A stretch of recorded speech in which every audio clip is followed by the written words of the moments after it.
Sejak kematian suaminya, setiap kali tertidur, Citra selalu memimpikan seorang pria yang sama, yang bahkan ia tidak tahu namanya. Namun, suatu hari pintu rumahnya diketuk dan pria yang ada di mimpinya berdiri di sana. Siapa pria itu? Sebelum memulai ceritanya, jangan lupa klik subscribe dan tuliskan di kolom komentar dari kota mana kalian menonton. Dinding apartemen terasa dingin. Jam menunjukkan pukul 2 dini hari, dan Citra masih belum bisa tidur. Di sampingnya bantal Adnan tergeletak kosong, rapi seperti saat Adnan masih hidup, namun kini hanya menjadi saksi bisu kesepiannya. 1 tahun berlalu sejak Adnan, suaminya, pergi. 1 tahun yang terasa seperti 100 tahun. Citra memejamkan mata, dan kenangan itu kembali menyerbu, mengikis habis ketenangan yang coba ia bangun. Semuanya berawal di tahun terakhir kuliah mereka. Adnan, kekasihnya yang cerdas dan penuh mimpi, mendadak sakit. Setelah serangkaian pemeriksaan, diagnosis itu datang seperti petir di siang bolong. Adnan didiagnosis menderita kanker. "Citra, kita putus saja," kata Adnan suatu sore di taman kampus. Suaranya parau, matanya menatap ke sembarang arah, menghindari tatapan Citra. Citra terkejut. "Apa maksudmu, Nan? Aku sakit, aku nggak mau kamu terbebani. Ini bukan hidup yang kamu inginkan. Kamu berhak mendapatkan yang lebih baik, yang bisa nemenin kamu sampai tua, yang bisa jaga kamu." Air matanya menetes, membasahi pipi yang mulai tirus. Citra meraih tangan Adnan, menggenggamnya erat. "Lebih baik dari kamu, Adnan. Kamu gila. Dengarkan aku baik-baik. Aku nggak peduli kamu sakit. Aku nggak peduli apapun yang terjadi. Aku akan tetap di sini, di sampingmu. Kita hadapi ini sama-sama. Tapi ini akan berat. Aku nggak mau kamu menderita. Adnan, cinta itu bukan tentang kebahagiaan saja. Cinta itu tentang mendampingi saat sakit, saat susah. Justru itu yang menguatkan kita. Jangan pernah lagi bilang kita putus. Jangan pernah." Adnan menatap Citra, matanya berkaca-kaca. Ia melihat ketulusan yang tak tergoyahkan. Adnan mengangguk, dan untuk pertama kalinya sejak diagnosis itu, ia tersenyum. Meski pahit, masa itu memang berat. Adnan harus bolak-balik rumah sakit untuk kemoterapi, sementara skripsinya terbengkalai. Malam-malam yang seharusnya diisi dengan riset dan revisi, kini mereka habiskan di ruang tunggu rumah sakit. Citra setia menemaninya, membawa laptop, dan mereka mengerjakan skripsi bersama, di tengah aroma antiseptik dan suara-suara lirih. "Kalau kamu capek, pulang aja," Adnan pernah berkata, melihat Citra yang matanya sudah merah karena kurang tidur. "Aku nggak akan pulang," jawab Citra, tegas. "Skripsi ini skripsi kita, Nan. Kamu harus lulus. Kita lulus bareng ya." Dan keajaiban itu terjadi. Mereka berhasil lulus bersama tepat waktu. Foto wisuda mereka terpajang di ruang tamu. Keduanya tersenyum lebar, menutupi semua penderitaan yang telah mereka lalui. Setelah lulus, Adnan bekerja sebagai programmer dari rumah, sementara Citra bekerja kantoran. Adnan terlihat lebih sehat. Sinar di matanya kembali, meski setiap beberapa bulan harus tetap rutin kontrol. Suatu malam, Citra duduk di sampingnya saat Adnan sedang mengerjakan proyek di laptopnya. Ia menatap Adnan dengan lembut. "Nan," bisik Citra, "aku sering berpikir, akan lebih mudah bagiku untuk menjagamu kalau aku punya hak atasmu." Adnan berhenti mengetik. Ia menoleh. Alisnya berkerut.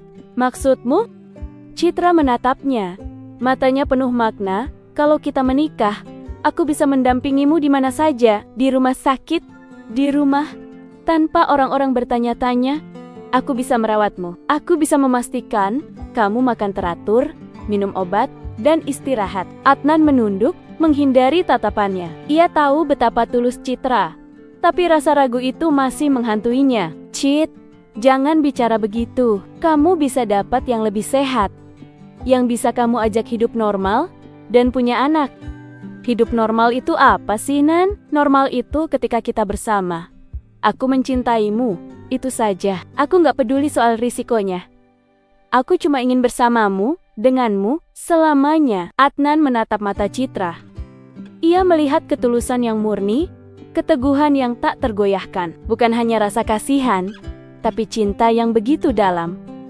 Semua keraguannya runtuh. Malam itu juga, ia mengeluarkan kotak cincin yang sudah lama ia simpan. "Citra, kau membuatku merasa pantas," Kamu membuatku merasa utuh. Maukah kamu menjadi istriku? Citra terisak. Ia mengangguk tanpa ragu. Air matanya membasahi kemejanya. Mereka menikah dalam upacara sederhana. Hidup mereka dipenuhi kebahagiaan, meskipun hanya sebentar.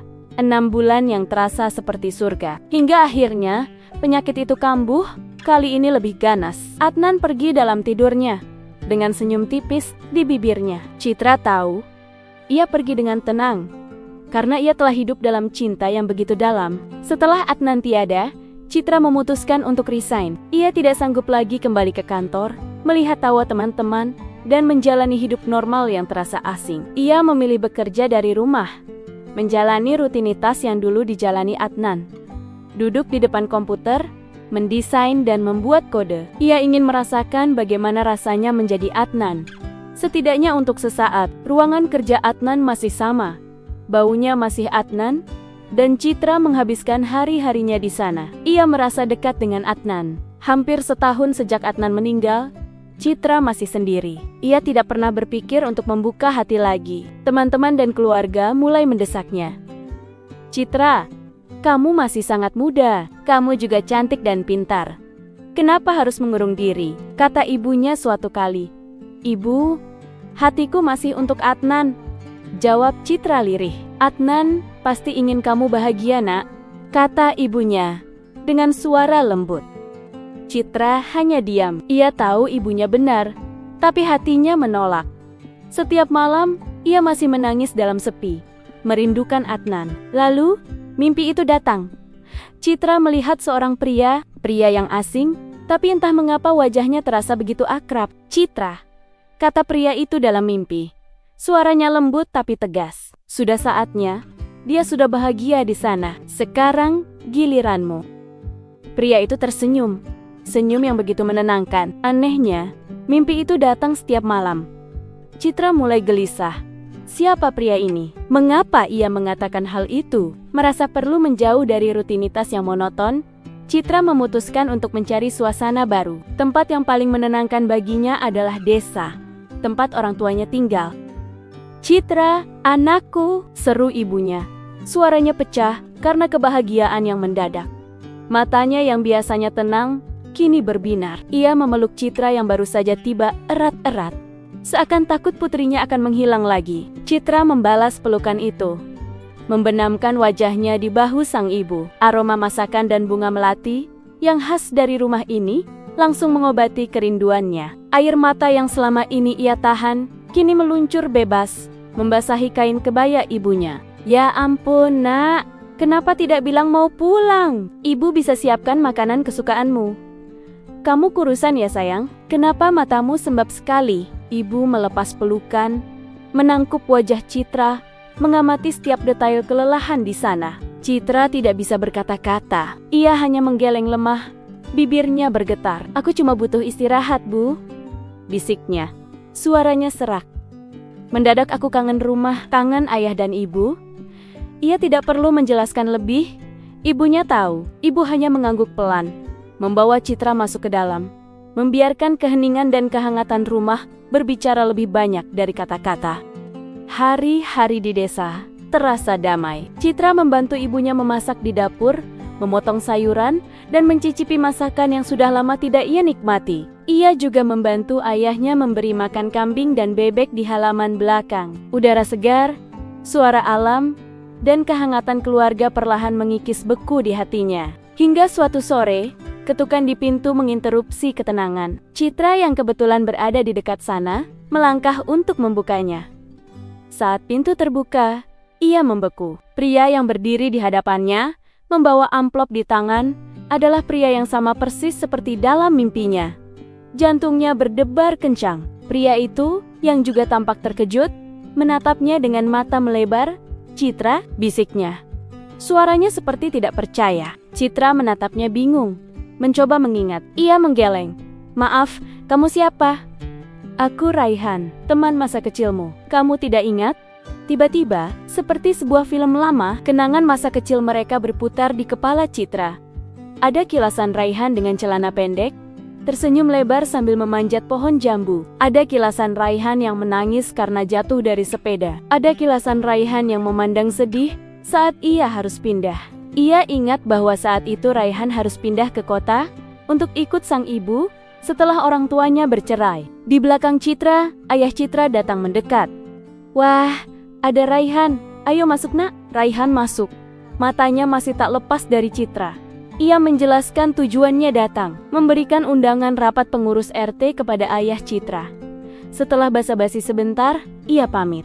"Kenapa dia bisa mirip dengan pria di mimpiku? Itu tidak masuk akal," gumam Citra setelah Raihan pergi. Sore harinya, Citra berjalan-jalan menyusuri desa. Ia sampai di jembatan kayu kecil yang melintasi sungai. Di bawahnya, ia melihat Raihan sedang memancing. Dengan hati-hati, ia turun dan mendekatinya. "Raihan," panggil Citra. Raihan menoleh, terkejut. "Citra, sini, duduk."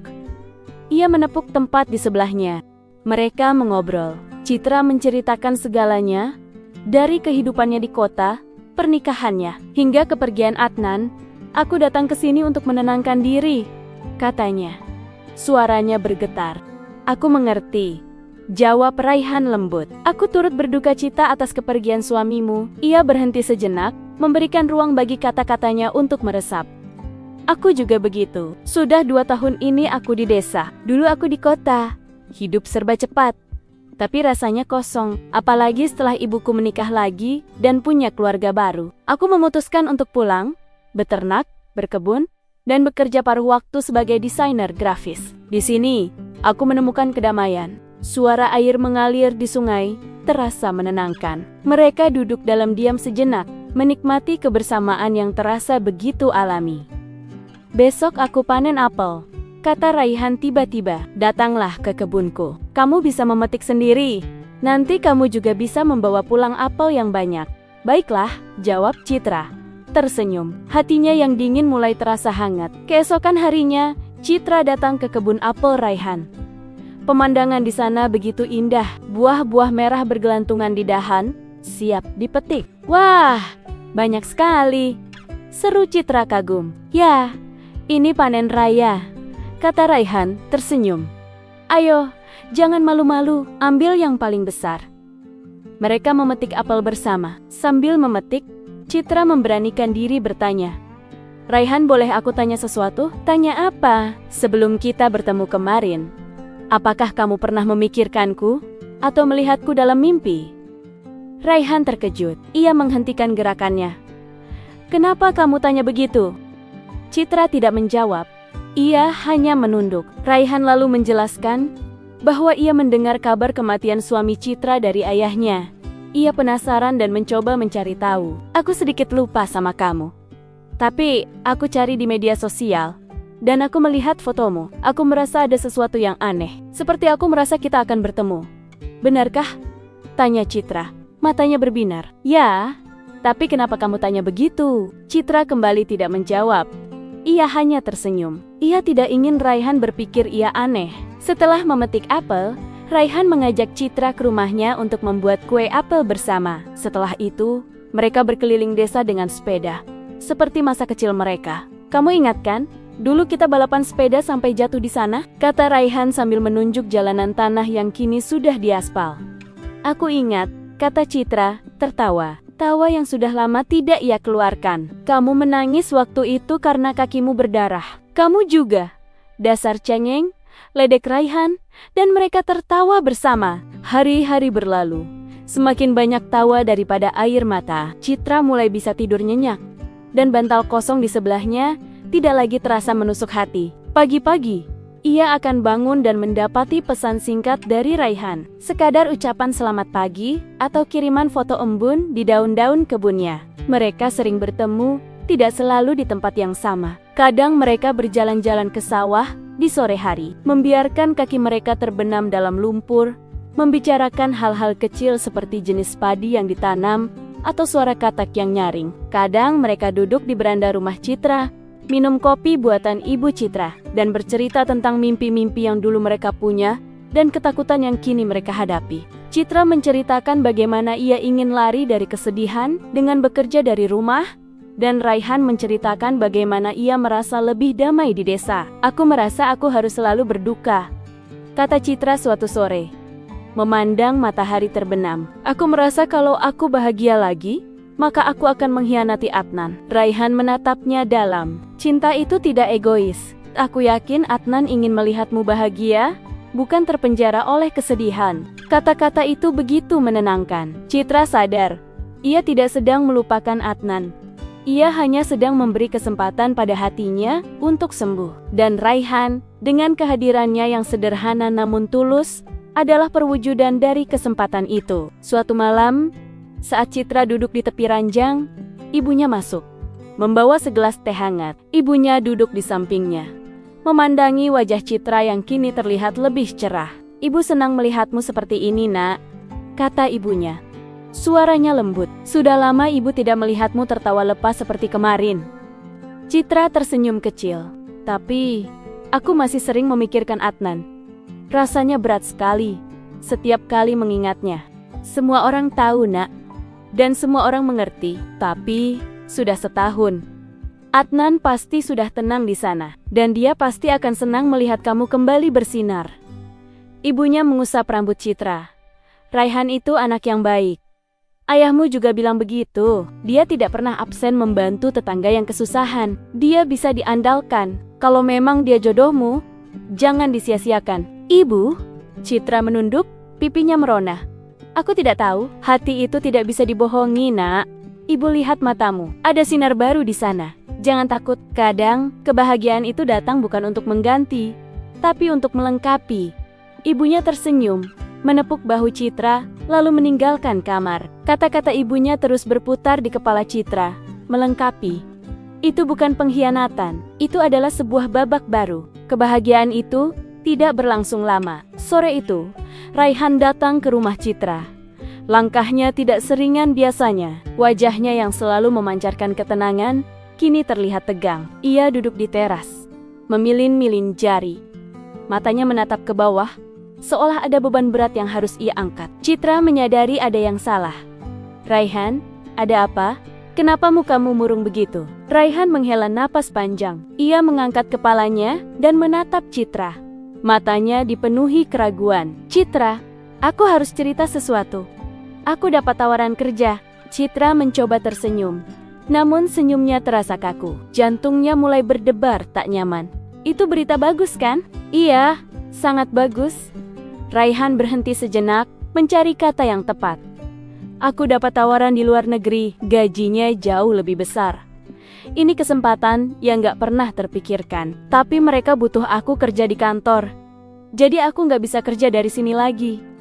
Citra merasakan dunianya berputar. Skenario terburuk yang ia takutkan, yang pernah ia alami, kini datang lagi. Sebuah jarak, sebuah perpisahan. Tanpa sadar, tangannya mengepal erat, mengeras di pangkuannya. Ia harus terlihat tegar. Kapan kamu berangkat? Suaranya keluar begitu pelan, nyaris tak terdengar. Bulan depan, jawab Raihan, menatap Citra penuh cemas. Mendengar itu, ada rasa hampa yang menjalar di dada Citra. Semua tawa, semua kebahagiaan, terasa seperti fata morgana yang siap lenyap.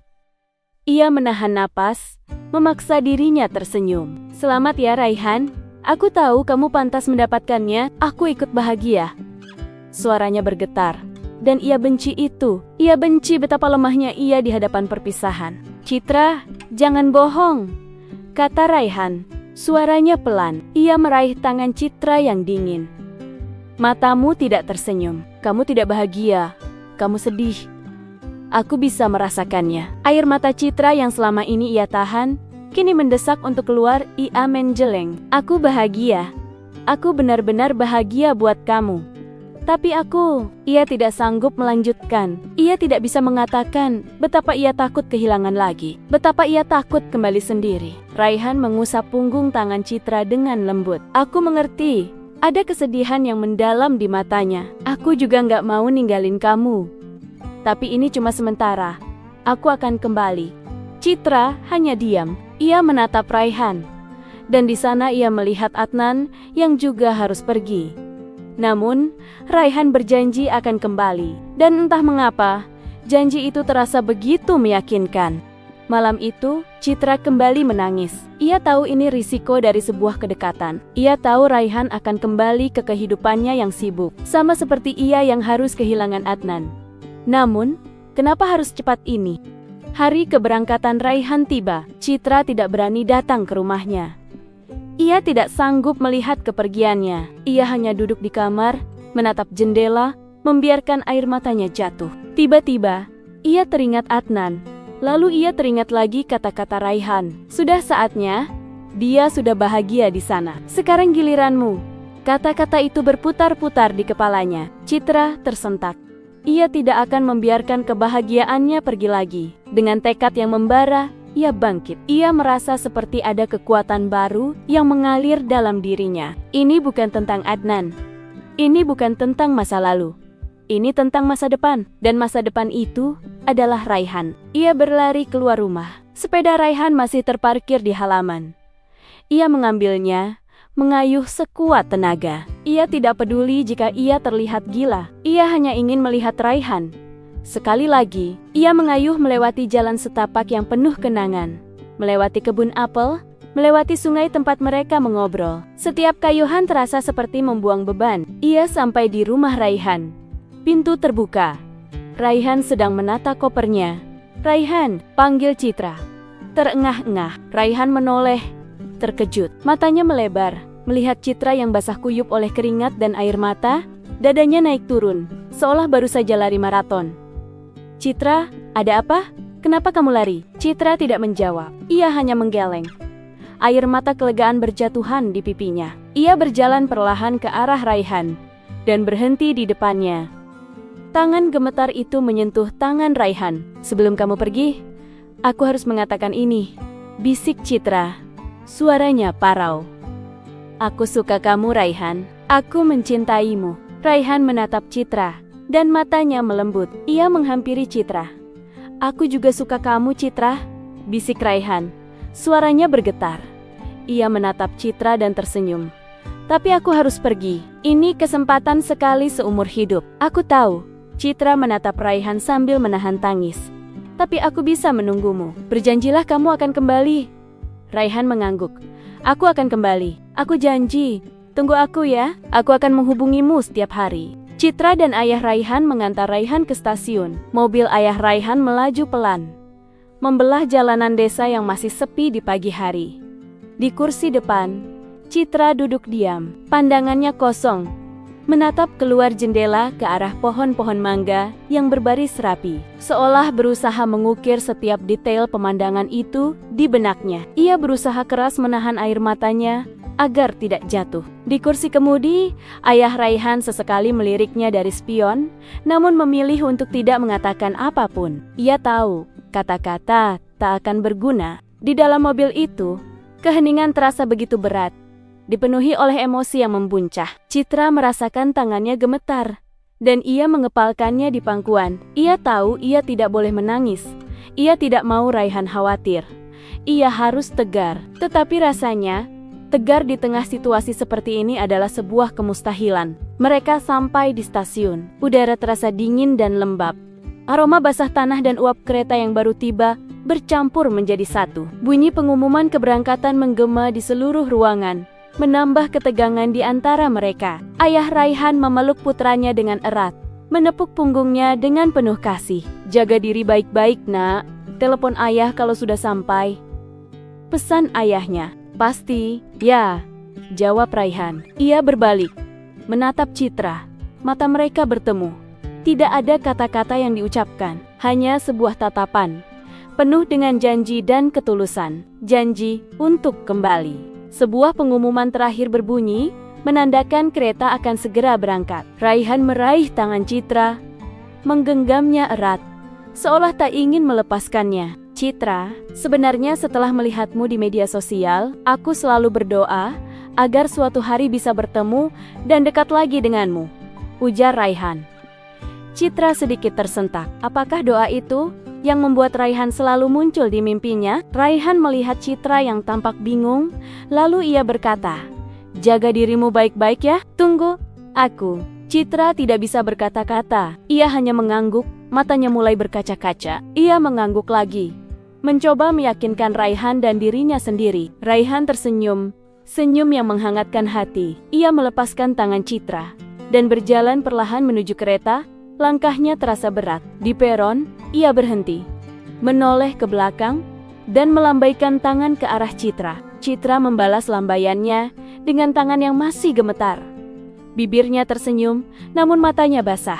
Ia melihat sosok Raihan semakin menjauh, memudar di telan bayangan gerbong kereta. Detik-detik itu terasa begitu lambat. Jantungnya berdebar, mengikuti laju kereta yang mulai bergerak. Ia melihat Raihan berdiri di jendela kereta dan melambaikan tangan lagi. Kereta itu mulai melaju kencang, suaranya memekakkan telinga. Ia membawa Raihan pergi, membawa semua harapan dan janji yang baru saja tumbuh. Citra berdiri di sana, menatap lurus ke depan, hingga kereta itu menghilang dari pandangan. Ia merasakan kehampaan yang sama seperti saat Adnan pergi. Namun, kali ini, ia tahu, kehampaan itu hanya sementara. Ia punya janji untuk digenggam, dan ia akan menjaganya. Sepeninggal Raihan, kesepian itu kembali. Namun kali ini rasanya berbeda. Bukan lagi lubang hampa yang menganga, melainkan sebuah ruang yang diisi oleh harapan. Harapan itu tumbuh, berakar dari janji yang terucap di tengah air mata dan perpisahan. Mereka bertukar kabar setiap hari, melawan perbedaan waktu yang seringkali terasa seperti jurang pemisah. Jam 11 malam di desa adalah jam 11 siang di sana. Citra seringkali menunggu hingga larut, hanya untuk mendengar suara Raihan. Video call menjadi ritual sakral. Layar laptop Citra memancarkan wajah Raihan yang lelah, mata yang sembab karena kurang tidur, tapi senyumnya selalu hadir, begitu tulus. Suatu malam, Raihan meneleponnya dari kantor. Suaranya serak, dan Citra bisa melihat bayangan gedung-gedung tinggi di belakangnya. "Kamu baik-baik saja?" tanyanya, lebih seperti sebuah pernyataan. "Iya," jawab Citra. Ia menghela napas, suaranya lembut. "Jangan khawatir, aku akan menunggumu, sama seperti kamu menungguku." Raihan terdiam sejenak. "Aku..." Suaranya bergetar. "Aku benar-benar gak mau janji kosong, Citra." Ia menatap lurus ke arah layar, seolah ingin Citra merasakan setiap kata yang ia ucapkan. "Saat aku pulang nanti, aku gak mau kamu menungguku lagi. Aku akan langsung melamarmu, dan setelah kita menikah, aku akan membawamu bersamaku. Aku janji." Jantung Citra mencelos. Selama ini, ia menyembuhkan luka lama. Dan kini, janji baru itu menjadi fondasi yang kokoh untuk masa depan. Janji itu tidak terasa seperti beban. Sebaliknya, ia merasa semua keraguan dan ketakutan telah sirna, digantikan oleh ketenangan yang menenangkan. Sebuah janji yang bukan hanya mengikat Raihan, tetapi juga membebaskan Citra dari bayang-bayang masa lalu. "Janjimu sudah kupegang, Raihan," jawab Citra. Suaranya dipenuhi haru, bahkan sebelum kamu mengucapkannya. Setahun kemudian, Citra baru pulang dari pasar bersama ibunya. Mereka berdua terkejut saat melihat seorang pria sedang memberi makan kambing di halaman belakang rumah. Punggung pria itu membelakangi mereka, tapi Citra mengenali postur tubuhnya. Jantungnya berdebar kencang. Ia tahu, ia mengenali siapa pria itu. "Raihan," bisik Citra. Suaranya bergetar. Pria itu menoleh, senyumnya begitu tulus.